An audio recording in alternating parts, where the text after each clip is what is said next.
بسم اللہ الرحمن الرحیم۔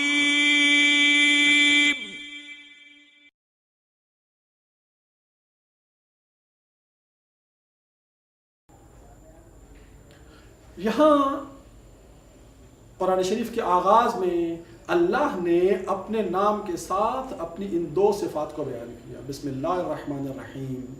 اللہ نے اور کسی صفت کا ذکر نہیں کیا، یہاں پر قدرت کا ذکر نہیں کیا، یہاں پر رزاقیت کا ذکر نہیں کیا، یہاں پر اپنے قہر کا ذکر نہیں کیا، یہاں پر اپنے غضب کا ذکر نہیں کیا، کسی اور صفت کا ذکر نہیں کیا، صفت رحمت کا ذکر کیا۔ اس سے یہ پتہ چلتا ہے کہ اللہ تعالیٰ ہمیں اپنی رحمت کے بارے میں زیادہ سے زیادہ مانوس کرنا چاہتا ہے، اپنی رحمت سے زیادہ مانوس کرنا چاہتا ہے۔ وہ اپنے آپ کو رحمان اور رحیم رب کی حیثیت سے ہمیں پہچانوانا چاہتا ہے۔ اور اگر ہم غور کریں تو ہمیں قرآن شریف میں یہی نظر آتا ہے کہ اللہ تعالیٰ نے اپنی صفات میں سے سب سے زیادہ جس صفت کو اجاگر کیا ہے، سب سے زیادہ جس صفت کو ہائی لائٹ کیا ہے، وہ اللہ تعالیٰ کی صفت رحمت ہے۔ آپ یہاں دیکھ لیں، بسم اللہ الرحمن الرحیم، یہ دو اسم رحمان اور رحیم آیت کا حصہ ہیں۔ اس کے بعد آگے چلیں، الحمدللہ رب العالمین دوسری آیت ختم، الرحمن الرحیم تیسری آیت۔ تو رحمان اور رحیم پہلی آیت کا حصہ ہے، اور تیسری آیت اس صورت کی وہ ہے ہی انہی دو ناموں پر مشتمل، یعنی رحمان اور رحیم بسم اللہ الرحمن الرحیم کا حصہ ہے، اور الرحمن الرحیم ان صرف ایک ہی آیت کے فاصلے پر دوبارہ ان اسماء کو، ان دو اسماء کو مکمل ایک آیت اللہ تعالیٰ نے بنا دی۔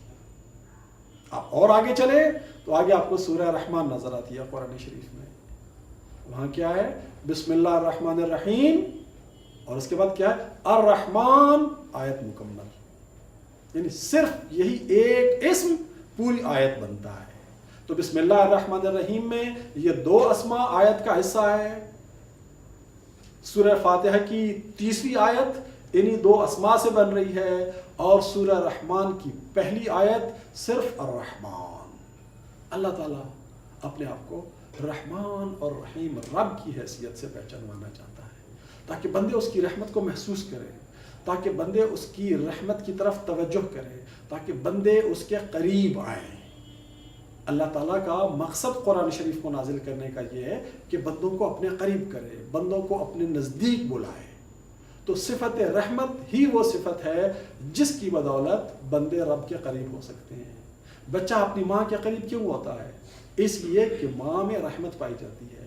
بچہ اپنے باپ کے قریب کیوں ہوتا ہے؟ اس لیے کہ باپ میں رحمت پائی جاتی ہے۔ جہاں جہاں رحمت زیادہ ہوگی اتنی ہی قربت کے راستے زیادہ سے زیادہ ہموار ہوتے چلے جائیں گے۔ جہاں جہاں رحمت زیادہ ہوگی اسی حساب سے قرب کے دروازے زیادہ سے زیادہ کھلتے چلے جائیں گے، چونکہ اللہ چاہتا ہے کہ بندے اس کے قریب آئیں، لہٰذا اس نے اپنا تعارف کرایا ہے رحمان اور رحیم رب کی حیثیت سے۔ بسم اللہ الرحمن الرحیم، رحمان اور رحیم اللہ کے نام سے۔ ہمیں اپنی زندگی کے تمام کاموں کو انجام دیتے وقت، وہ کام بڑے ہوں یا وہ کام چھوٹے ہوں، ان کو بسم اللہ الرحمن الرحیم کے ساتھ شروع کرنا چاہیے۔